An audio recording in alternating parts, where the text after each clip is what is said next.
Poetry is not dead. Шо нема да им текне на луѓето?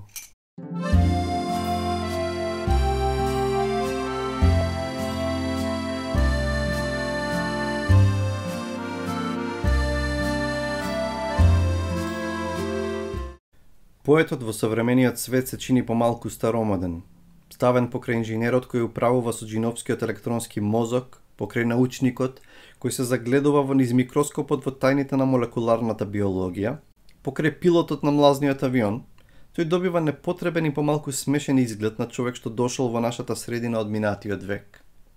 Што бара тој тука? И што воопшто бара поетот? Поетот е човек кој се обидува со наједноставните средства што му стојат при рака, со нашиот секојдневен јазик, да дојде до средиштето на универзалната тајна. Тој се обидува, речиси со врзани очи и честопати со врзани раце, да дојде до решението на огромната загадка на животот, на космосот. Тој влегува невооружен во пештерата на човековата свест, чии што ходници водат кон опасни бездни. Тој сака да нурка без маска со кислород, да лета без крила. Другите го прават тоа со помошта на огромниот апарат на науката и со комплицираните механизми на техниката. Поетот доаѓа на сцената на нашиот век не носејќи ништо во рацете. Поради тоа нашиот век го турка поетот во заднина, како некаков изгубен провинциски аматер, кој дошол на надпревар на кој се надпреваруваат професионалци. Сепак, оставете го поетот да преживее. Нека биде прогласен за непотребен, но нека постои. Денес сме сватиле дека некои ретки видови животни и растенија се важни за целокупната еколошка рамнотежа на нашата планета. Поетот е на раб да биде прогласен за реликт, за ретка птица, што не значи дека веќе утре нема да биде пак повикан да го каже својот збор, да укаже на пат, да ја искаже смислата, да ја охрабри надежта, да му биде неопходен на светот. Одломка од реферат читан на симпозиумот Моќта и улогата на поезијата во современиот свет, што е одржан на Струшките вечери на поезијата во 1980 година. Здраво на сите и добре дојдовте на мојот канал. Ова е извадок од книгата Виола Арсеника од Влада Урошевиќ.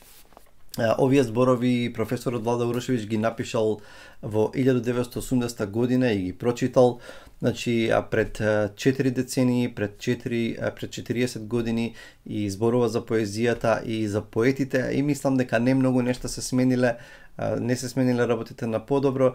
Поезијата и поетите се уште се сметаат за некакви си маргинални ликови кои што се занимаваат со нешто интересно, меѓутоа не е важно за поширокиот број луѓе. Добре дојавте на мојот канал, ви благодарам за поддршката, затоа што повторно ме заследивте на многу од вас на Facebook. Ако ви се допаѓаат видеата што ги правам, споделете на Facebook со вашите пријатели, да можат да повторно да ја најдат новата страница и да најдат место каде што имат препораки за добри книги. Фала ви за поддршката на YouTube, таму може да кликнете да ме заследите, да кликнете subscribe на читачот. Знам дека YouTube може да е место за секакви празни и глупави содржини, меѓутоа може да биде место каде што има добра содржина и може да научиме некои работи или да се инспирираме. Толку за тоа, ова е книгата Виола Арсеника од Влада Урошевиќ, која што излезе неодамна. Ова е една многу убава, необична, интересна книга која што излезе неодамна во издание на издавачката куќа Готен и во соработка со Ману. Важен е затоа што има преубав дизајн, важно е да се спомене и чиј е дизајнот. Целокупниот дизајн е на дизајн студио Кома, а корицата ја направил Ѓорѓе Јовановиќ. Ова е едно многу убаво издание со Виола Арсеника со поднаслов Белешки за поезијата. За Влада Урошевиќ нема потреба многу да се зборува, тој е една од живите легенди во македонската литература. Поет, препејувач, преведувач, есеист, прозаист, раскажувач, познат професор по литература, кој што многу негови студенти го почитуваат и го сакаат. Мислам дека професорот заслужува едно вакво многу убаво, визуелно и со нормално текстуално одлично издание. Тука се наоѓаат, еве да ви покажам како изгледаат некои од текстовите. Да речеме како изгледа еден текст. Тука има, ова е текстот, има илустрации и тука е името на бројката на главата. еве како изгледа, да имате само представа за какви илустрации станува збор. Значи, и професорот беше промоцијата на оваа книга пред некои 10 дена на фестивалот Bookstar, на книжевниот фестивал Bookstar. И еден од настаните беше посветен токму на промоција на оваа книга. Модератор беше Владимир Јанковски, Владимир Мартиновски, професорот одржа еден убав говор, осврнувајќи се на разни аспекти од оваа книга и за важноста од оваа книга, и професорот Урошевиќ не почести со едно негово обраќање и негови мисли за како настанала оваа книга. И ме се допадна кога каже дека идејата му била да не прави учебник за поезија некаков или да пробува да ја дефинира поезијата, затоа што токму тоа е спротивно на она што поезијата е всушност, затоа што поезијата не е подложна и не трпи така лесно дефиниции.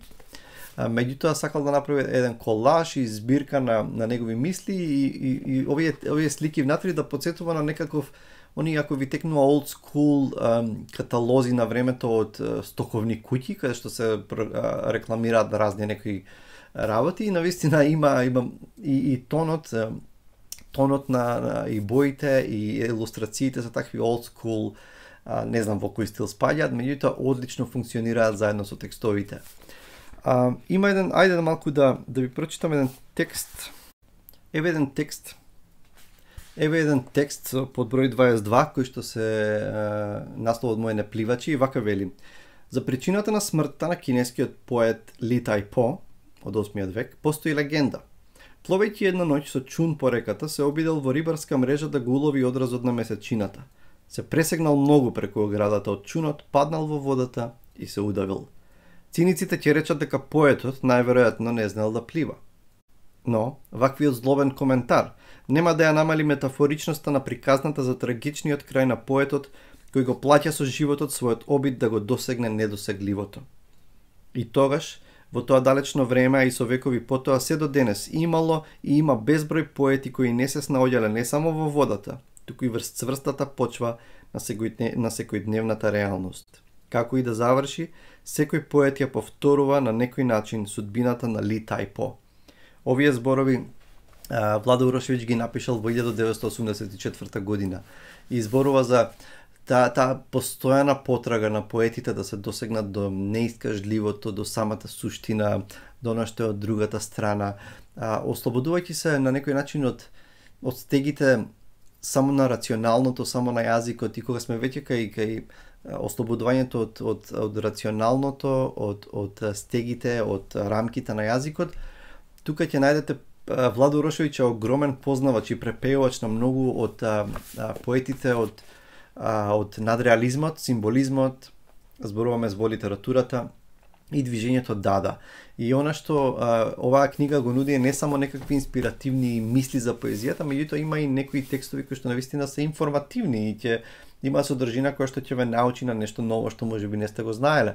Значи има многу убави текстови за движењето Дада, она движење дадаизмот од 20-тите години од минатиот век, тоа движење на провокација, на бунт, на реакција против системот, против нештата какви што се во тоа време. Тука тоа е после Првата светска војна, една од најкрвавите војни во историјата на човештвото, и таа нивна на некој начин нихилистичка реакција, и како подоцна има убави текстови за како се надоврзуваат, некои од нив излегуваат од тамо и навлегуваат во надреализмот, кој што повторно се обидува на некој начин да влезе во под влијание на Фройд, да влезе во несвесното, да се искаже дури преку автоматски текстови и така натаму. Значи имам преубави текстови за Дада, за дадаизмот, за надреализмот.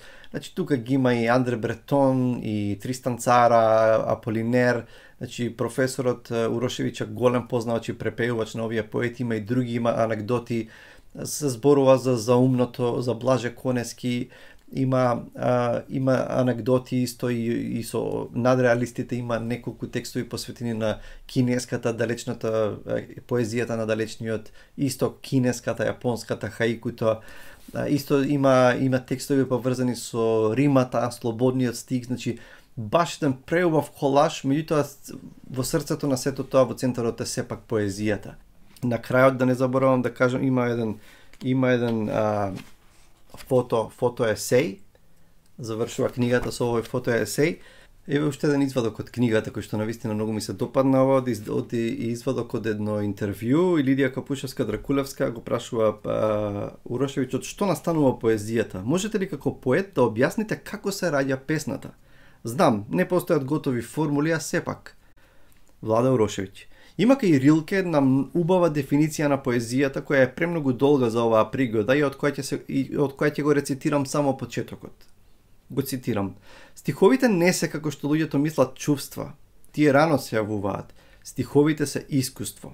Да, она од што настануваат стиховите долго се напластува во нас. Поминувани селекции, трансформации, се испреплетува, се проникнува, ферментира, се згуснува и во еден миг поетот ќе разбере дека помеѓу сите тие работи кои ги почувствувал, дознал, преживеал и запаметил, постојат некакви длабоки врски. Кога ќе насети дека тие врски се соединуваат во една единствена целина, дека сето тоа оди кон некакво значење, тој седнува и ја пишува песната. Поезијата е секавично сознание дека Вселената може да се свати и преку едно зрнце песок. Каков убав опис на творечкиот процес при пишувањето поезија, и секој што пишува поезија веројатно би го препознал колку ова е длабоко и колку е ова вистинито. Значи, книгата е прекрасен колаж од мисли поврзани со поезијата, книга која што обично кога ќе ги прочитам книгите ги ставам на полица и може да им се навратам многу подоцна. Меѓутоа, ова е книга што може да ви стои на маса некаде во дневна и постојано да и се навраќате, постојано да и се навраќате и да бидете инспирирани од овие мисли. Поезијата не е толку популарна, тиражите на поетските збирки се смешни на некој начин.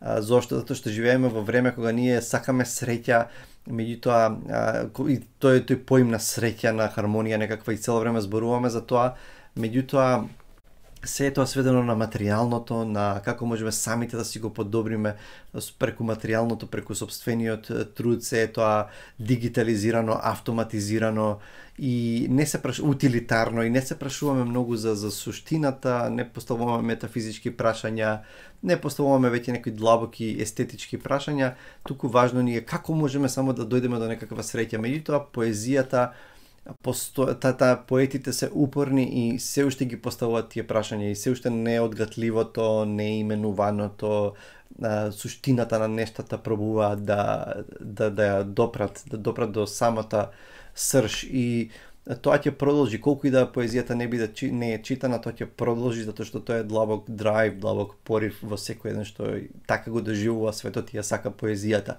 Затоа читајте поезија, ви ја препорачувам оваа книга, можете ве инспирира да почнете да пишувате поезија. Значи ова е книга што се клишено, ова е фраза, книга која што треба да ја има во секој дом. Најтопло ви ја препорачувам. Инаку да не заборавам, Виола арсеника, ако се прашувате од каде, што значи тоа Виола арсеника, тоа е една арсеничка темјанушка која што е ендемски вид и пред 100 и нешто години некој ботаничар од Виена ја открил во близина на рудникот Алшар во Македонија и таа расте таму каде што во почвата има голема количина на арсен, кој што знаеме дека е многу отровна материја и елемент.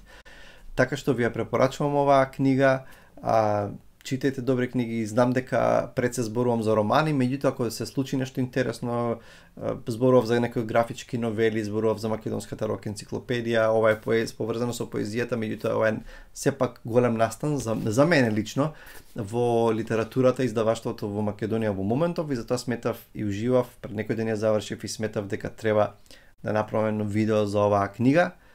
Толку од мене, ве поздравувам. Читајте добри книги, следете ме и ќе завршам со уште една дефиниција на поезијата за крај. Поезијата е опасна игра помеѓу хаосот и мртвата складност.